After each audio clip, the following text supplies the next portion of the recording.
Miguel Ángel Asturias. Audiolibro. La leyenda de la campana difunta. Entre la gente española venida a Indias, muy entrado el siglo XVII, navegación en redondo. Sevilla. Sanlúcar. Virgen de Regla.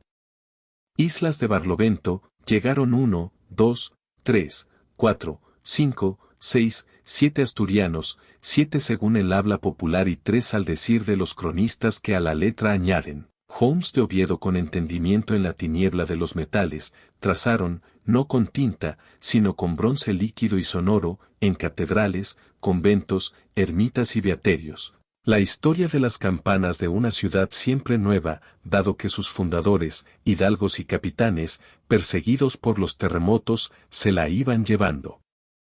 En procesión de casas, una casa tras otra de valle en valle, en procesión de iglesias, una iglesia tras otra de valle en procesión de palacios, un palacio tras otro de valle en valle, que tal parecía aquel ir dejando viviendas, templos y mansiones señoriales, destruidas en un valle y levantadas en otro. Legajos pegajosos y salobres, mordidos por sellos y contrasellos, desenrollaron ante las autoridades eclesiásticas y civiles los fundidores asturianos, folios con magullamientos de viaje que daban testimonio de su arte y maestría en la fundición de campanas, sin contar las cartas de presentación de canónigos corales y alcaldes ovitenses ni aquel pergamino de hueso de agua que traía aún fresca, ahogada en arenilla, la firma de don Sancho Álvarez de las Austries, conde de Nava y Noroña, al pie de recomendaciones en que hacía constar de su puño y letra, yo mismo los escogí entre los mejores y antes de partir les abrí mis brazos y mis cajas fuertes. Aquella mañana de junio, un junio de bandejas de frutas, hubo prisas, olvidos, idas y venidas, murmullos, manejos, en el convento de las Clarisas, como si el bis de la llovizna que caía fuera prolongara su rumor en las galerías abovedadas del convento. Acartonadas en sus tocas, cuellos, petos y puños de lino almidonado, monjas y novicias hablaban, todas a una, de las joyas que les traerían sus familias para enriquecer el crisol de la campana encargada a los fundidores llegados de Oviedo, sonora y preciosa, digna del templo de Santa Clara de las Clarisas Celestes, que no acababa de salir de las manos de los alarifes. La piedra, como vivo canto, porosa, sin secarse, recortada con tijeras de gracia en los cornisamentos y capiteles, fragante la madera de los artesonados del techo, buque celestial que navegaba en la luz de las altísimas ventanas, desafiante la cúpula, cabalístico el frente plateresco, sensual y fugitivo, y de prodigio la osadía arquitectónica de los 4 arcos sostenidos en una sola columna. Santa Clara de las Clarisas Celestes no acababa de salir de las manos de los alarifes y qué contraste, aquella mañana de junio, entre estos menudos indianos vestidos de aire, tan poco lienzo llevaban sobre sus carnes morenas, más hechos para volar en andamios que para andar en la tierra, y los asturianos, gigantes de caras enrojecidas y manos como martillos, atareados noche y día en la fundición de la campana de las Clarisas. La última campana. La de estas cordeleras sería la última campana que fundirían antes de volverse a Oviedo o quizá a Nueva España. Y se comentaba. En noches de tertulias llorosas de estrellas y velones, se comentaba que aceptaron el encargo a regañadientes y por insistencia de las monjas que les prometían llamarla Clara, si su timbre era de oro, Clarisa, si sonaba a bambas de plata, y Clarona, si hablaba con voz de bronce. Grupos antagónicos recorrían la ciudad casa por casa en demanda de oro, plata y otros metales.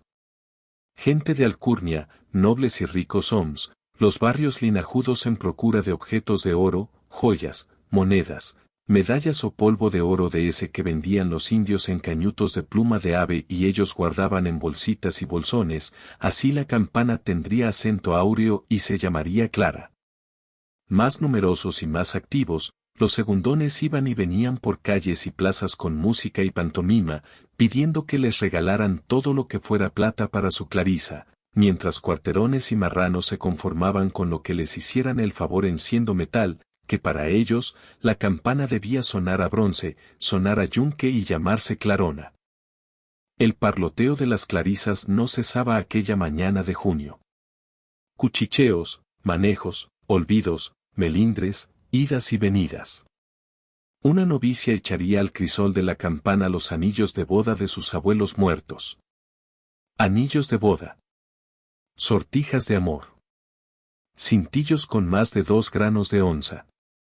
Repetían, presurosas, confundidas, sin prestar oídos en ese momento a la descripción que hacía una profesa del brazalete de oro blanco que le tenía prometido su familia. Decorado con arabescos en filigrana de oro amarillo, perteneció, en la Roma de los Césares, a una bacante loca. A una bacante loca, interesábanse todas y la más hermosa, sin alcanzar respiración, entornados los ojos, temblorosas las pestañas. Levantaba la mano para santiguarse imaginando tocarse en la frente una diadema de diosa desnuda, en el pecho, entre sus pechos, un disco de oro blanco con un escarabajo egipcio de alas de lapislázuli y en los hombros lluvias de zarcillos de ajorcas musulmanas. Joyas de familia. Oro enamorado. Exclamaba la más apasionada de las cordeleras, pronta a explicar, tras brevísimo silencio, el inmenso sacrificio que significaba desprenderse de ellas. Por encima del costo y el valor artístico, algunas de esas joyas eran obras maestras de antigua orfebrería, estaba su significado afectivo, su valor sentimental. Los objetos que amamos no tienen precio y por eso resulta aún más grato al Señor enriquecer el crisol de la campana, costara lo que costara se llamaría Clara, con las joyas amadas, joyas de familia. Joyas de amor. Oro enamorado.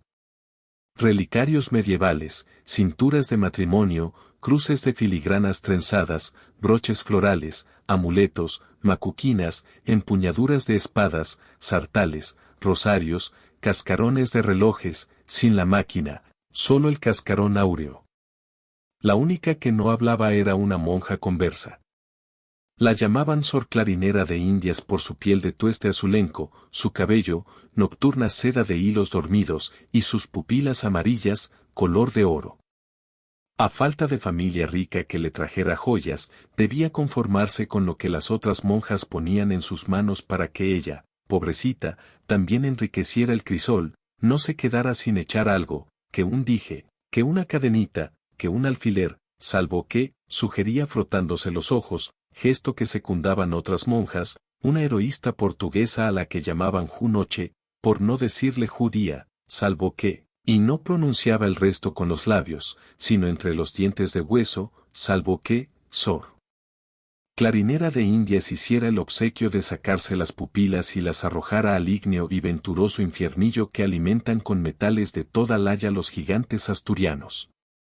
La de Indias encendía las antorchas vivas de sus pupilas, joyeles que podían competir ventajosamente con todo lo que las familias llevaban a las monjas, sin darse por aludida, sin decir palabra rechazando la tentación de entregar a la brasca las pepitas áureas que guardaban sus párpados, y eso que las celestes cordeleras la seguían unas, la rodeaban otras, la buscaban todas, restregándose los ojos.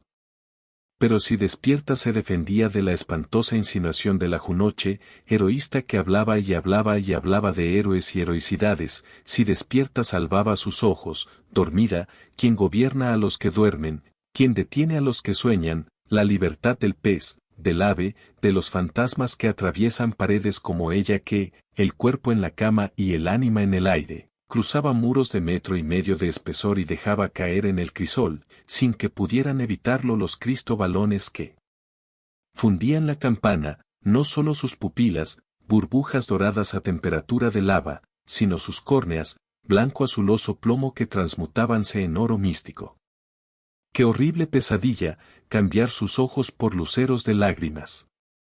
Y seguir mirando, a través de cortinas de agua, el dolor de las monjas por su sacrificio, y el sucederse de oradores sagrados en el púlpito de las clarisas, tocados con roquetes celestes, celebrando el triunfo de la Iglesia, en el martirio de una nueva santa, las campanas echadas a vuelo, y entre las campanas, la que tenía sus ojos.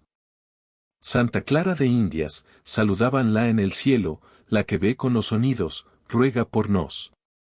Sendales, serafines, Rosicler y Azucena. Santa Clarinera, Virgen y mártir, saludábanla en la tierra, ruega por nos. Pero, sacarse los ojos, perforarse la lengua no eran sacrificios de su antigua raza.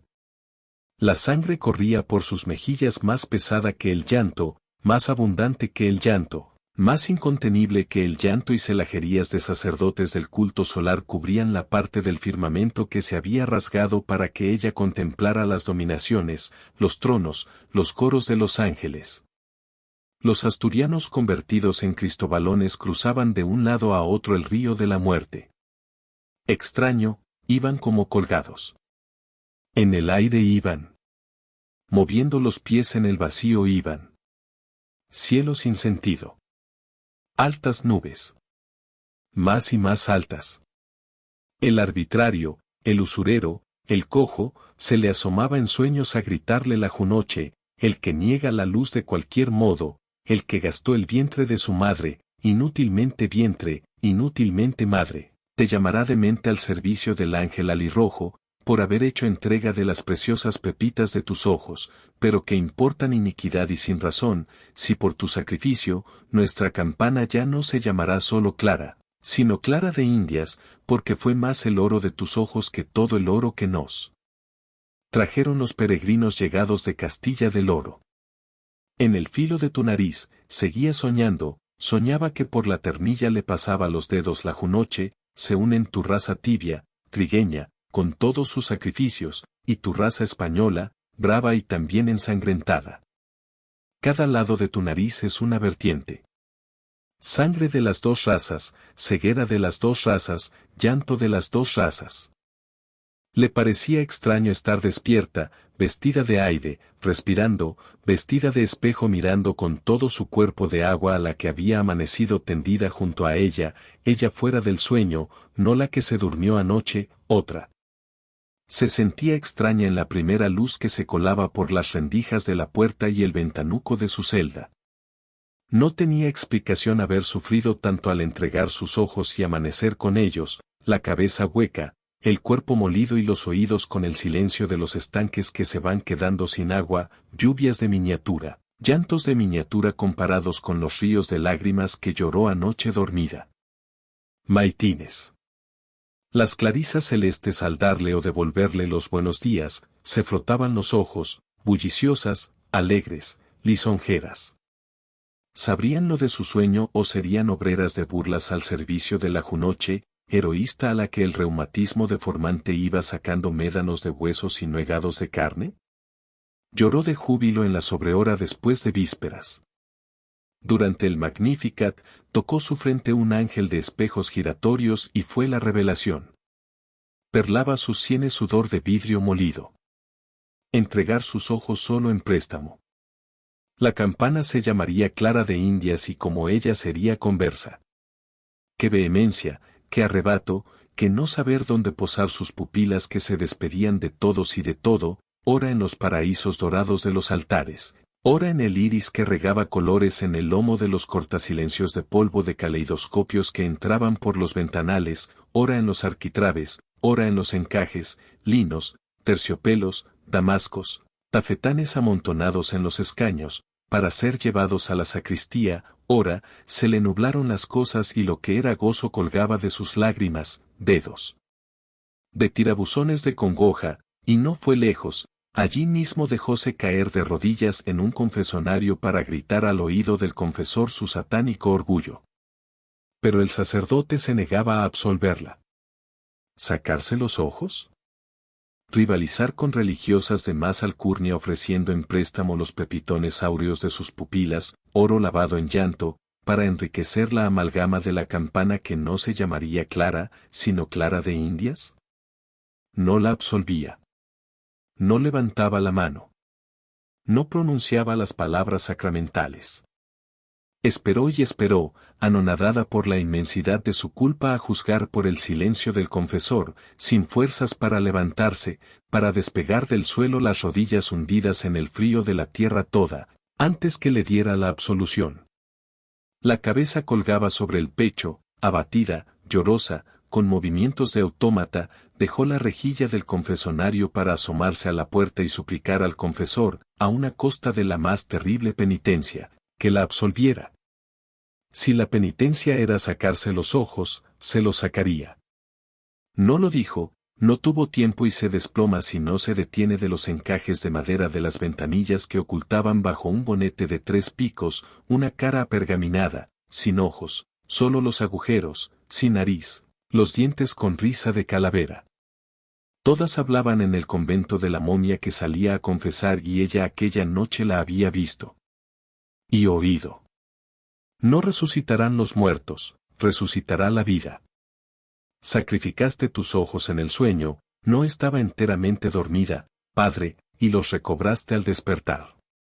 Ahora que estás despierta, no estoy enteramente despierta, Padre, repite la hazaña, da tus ojos en préstamo y los recobrarás el día de la resurrección. Al acabar el mundo brillarán antiguos soles apagados por siglos y tú despertarás con tus ojos, como despertaste esta mañana. Pero anda, corre, entrégalos antes que termine la fundición de la campana, si dudas será tarde y no se llamará Clara de Indias, por haber negado tú, el oro de tus ojos que solo se te pedía en préstamo, solo en préstamo, porque al derretirse la campana con el calor que hará el día del juicio, tus pupilas escaparán en busca de los cuencos vacíos, de tu cara juvenil, todos resucitaremos jóvenes. Y qué felicidad entonces contemplar con ojos que supieron de gloria, repique de fiesta, que supieron de alarma, de angustia, de amor, de duelo, qué felicidad contemplar la realidad sagrada de los tiempos. Resucitarás con tus ojos fuera de la realidad del hombre, en la realidad de Dios. Dejó atrás, perseguida por la momia, filas de monjas que se frotaban los párpados, instigadas por la junoche, recordándole que la campana debía llamarse Clara y que faltaba el oro de sus ojos. Sus ojos. Sus ojos. Que nadie viera, que nadie supiera. Sacárselos al borde del crisol. Arderían como 2 bengalas en el dormido, calcinante y agujoso caldo. Sin pies, sí ella. Ella sin ella. Trompetas. Ángeles. La palma del sacrificio. Oír sin pensamiento los gritos de regocijo, el alboroto, la algazara de los que celebraban con toritos de pólvora, serpientes de luces y gigantes de fuego, el final de la fundición de la campana. Al tanteo empezó a sacar el clavo que mantenía fijos al madero los 2 dolidos pies del Cristo de la sacristía. El tumulto de los que movían a las puertas del convento se acercaba. Venían por sus ojos, llegaban por sus ojos, avanzaban sin llegar por pasillos inacabables, pasos, voces, manos, sus manos que seguían escogiendo, entre custodias y vasos sagrados, incensarios y reliquias de oro macizo, píxides, benditeras, hisopos, ostiarios, pasamanerías, jocalias, algo que pudiera salvarla de su sacrificio, pero todo era oro inválido de iglesia junto al oro de sus ojos lavado en la desembocadura de 100 ríos de lágrimas.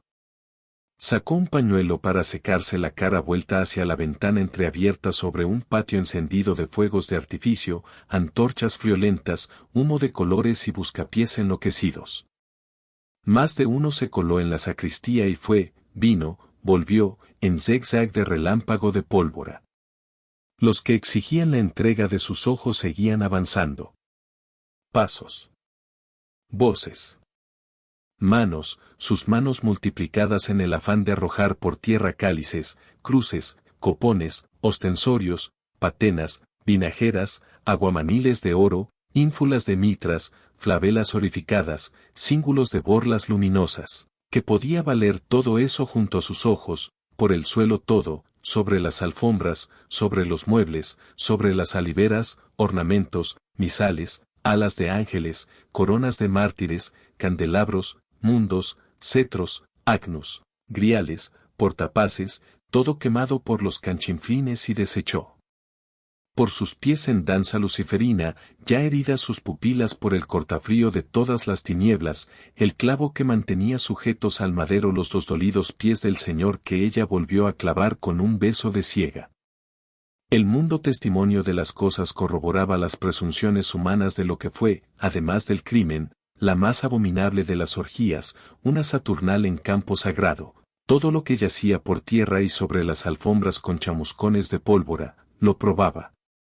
El comisario del Santo Oficio ordenó encarcelar preventivamente a los alitreros y fabricantes de cohetes, toritos y fuegos artificiales. La superiora de las Clarisas apenas se tenía en pie. El llanto rodaba por sus mejillas lívidas como agua sobre mármol. Entre lágrimas alcanzó a ver los ojos limpios y helados del padre provincial.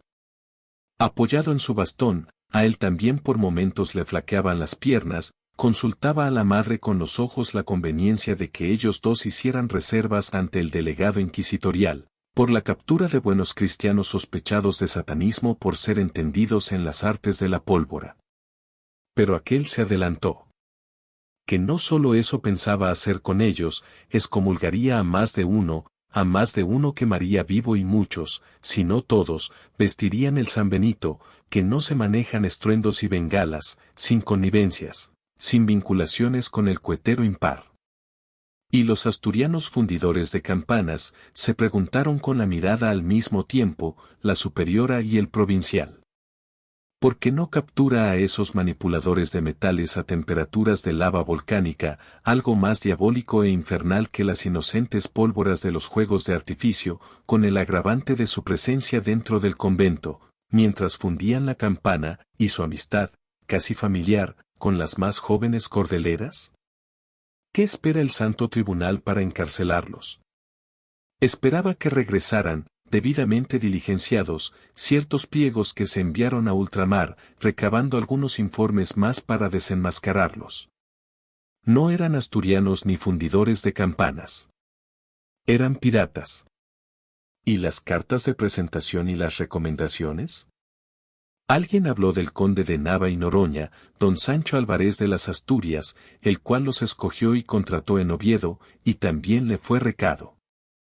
Deusivac, como mal llamaban al inquisidor, aunque el apodo le iba mejor que el nombre, se llamaba Idomeneo Chindulza, era una mezcla de español y de indio que ni él mismo se la aguantaba. Los dos malos olores. Las dos envidias. Y como por real cédula se dispuso que ser indio no era una mancha para obtener limpieza de sangre, el inquisidor la obtuvo, y se limpió todo, menos el rostro picado de viruelas. Deus, por lo español, y Sivac, por lo indio. Deusivac quería decir, Dios hecho de Sivaque. Su lengua de soga de ahorcar le llegaba hasta las orejas carbonosas, cuando se relamía pensando en los cogotes de toro de los para el falsos asturianos. Corsarios, se repetía Chindulza, que sorprendieron en alta mar a los verdaderos fundidores ovitenses y se ampararon de sus identidades. A fuerza de cavilar se le hizo evidente y no creyó necesario, dados los antecedentes que recogían a diario del espantoso crimen de la sacristía, esperar la vuelta de los exhortos mandados a ultramar. Terminada la fundición de la campana, Deusivac procedió a la captura de aquellos gigantones. ¿Eran o no eran piratas? En la duda, ahorca, Sivac, en la duda ahorca. El más viejo tenía una sirena tatuada en un brazo. Esto lo denunciaba. Pirata y hereje. Herejes. Herejes. La voz corría, exigía justicia. Justicia. Justicia. Los demonios asturianos. La campana de las Clarisas fundida por piratas. Que no se toque nunca. Que se destruya. Que se lance desde el campanario al vacío para que se haga pedazos. Hija de herejes. Obra de piratería. Justicia. Justicia. Deusivac puso manos a las sogas a los pescuezos de los gigantes, y 7 días y 7 noches estuvieron los cuerpos de aquellos cristobalones colgados en la explanada del Calvario, y 7 días y 7 noches las campanas de las iglesias tocaron a muerto, no por los ahorcados, por la campana difunta. Ventanas, puertas, bocacalles, cercas, arcos, atrios, puentes dejaban atrás los jinetones, al entrar a la ciudad. seguidos de mulas de gran alzada en que traían la carga y el correo llegados al Golfo Dulce en naos de ultramar.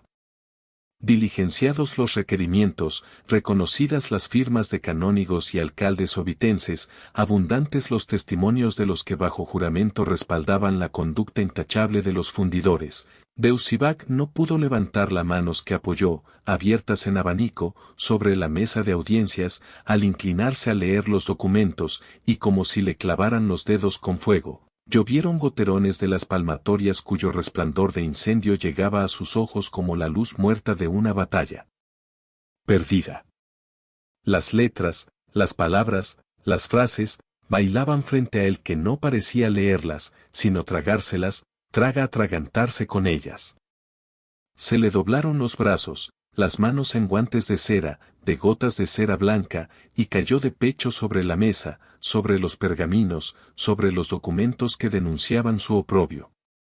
De bruces, los ojos vidriados y una baba de reptil sobre los pliegos, ya no oyó el romance callejero. Los jinetones preguntan. ¿Por la campana difunta? La enterraron, les responden. ¿Por donde vinieron vuelven?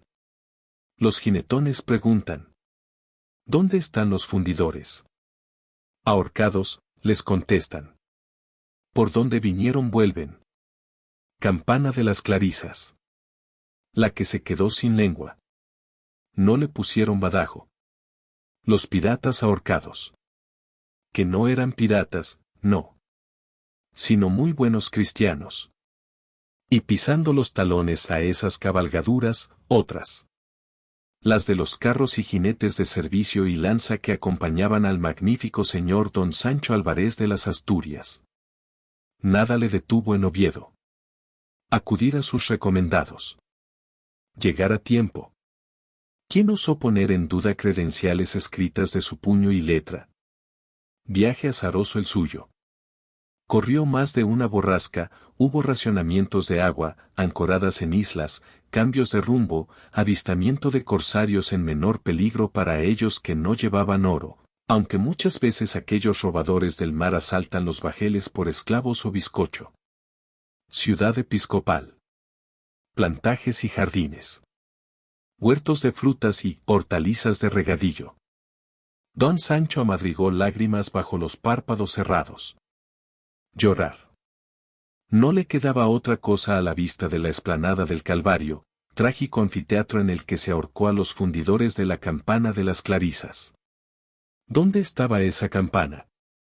Si Deusivac, el inquisidor, el terrible Idomeneo Chindulza, no muere de apoplejía la noche en que llegaron a su poder los pliegos de ultramar ratificando la condición de cristiano sin tacha de los ahorcados, don Sancho Álvarez de las Asturias habría tenido que pedir que se desenterrara, pues aquel había exigido que se cumpliera su orden de enterrarla bajo muchos codos de tierra con el nombre de la campana difunta. La Real Audiencia discutía, mientras tanto, si para recibir y desagraviar a tan magnífico señor llegado de Oviedo y exculpar y volver al seno de la Iglesia a los asturianos, debía revivirse la campana de las Clarisas. Revivirse. Se alzaron voces airadas en la sala de acuerdos. ¿Revivir una campana? ¿Revivir o habilitar? No, no, la palabra había sido dicha, revivir, y debía retirarse antes de seguir la discusión, pues era una blasfemia imperdonable. Solo Jesucristo Señor nuestro, revivió, volvió de entre los muertos. Y estuvo a punto de naufragar en agua de saliva la propuesta de poner lengua a la campana difunta y echarla a vuelo el día que fuera recibido por la ciudad, el buen don Sancho, si uno de los fiscales no interviene y hace ver que las campanas mueren y reviven litúrgicamente durante la Semana Santa.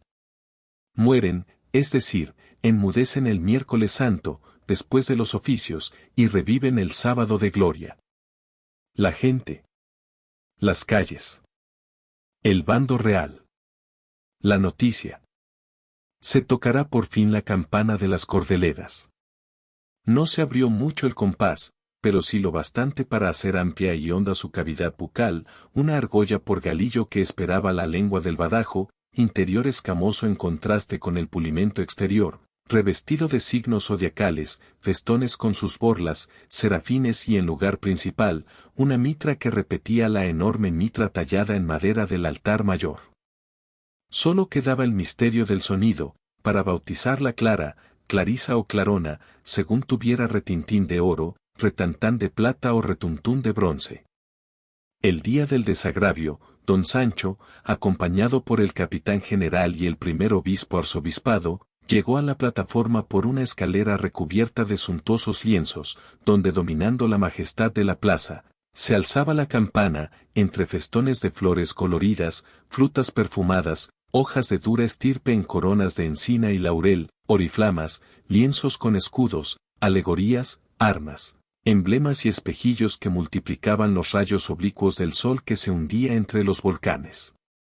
Cuellilargos, decoración luminosa que hacía más visible un lienzo de catafalco sembrado de estrellas y bordado con los instrumentos de tortura de la pasión, clavos, martillos, escaleras, lanzas, látigos. Lienzo de tinieblas tendido bajo la campana en memoria de los que como frutos de muerte colgó de árboles estériles en la explanada del Calvario, el inquisidor de Usibac. Don Sancho recibió de manos del alcalde mayor y por encargo del cabildo, la cuerda que pendía del badajo, se adornó con piedras preciosas para que el magnífico señor de Oviedo olvidara la soga de los ahorcados, y le pidió hiciera merced de dar los primeros golpes. Fue el alboroto. Nadie se quedó en su sitio. Masa de pueblo hasta donde la vista llegaba, convertida en mar bravío. Indios que escupían por los ojos flechas de odio silencioso, mulatos, negros, mestizos, españoles de primera agua con memoria de conquistadores, otros después llegados, todos atónitos, esclavos y vasallos, sin dar crédito al sobrehilo de palabras que acompañaba el sonar de la campana. Absuélvame, absuélvame. Se oía la voz de la monja conversa, llegaba de ultratumba y apenas formaba las palabras, absuélvame, padre, absuélvame, yo me saqué los ojos. Clara de Indias, se llamará Clara de Indias por mis ojos de oro, yo di mis ojos de oro para que se llamara Clara de Indias. Liberé los pies del Señor y me clavé el garfio en lo más profundo de las pupilas que cayeron al crisol, mezcla de Cristo y sol, del sol de mi raza tenue, sacrificada y sacrificadora y de Cristo lo español, bravo y también ensangrentado. Don Sancho, sin dar crédito a lo que oía, golpeaba más y más duro, hasta que la campana, extinguida la voz de la monja, se fue enronqueciendo y dejó de sonar. Volvía a ser la campana difunta, Clara de Indias, la campana de los piratas. Fin de la historia. Si te gustó el audiolibro, dale un like y suscríbete.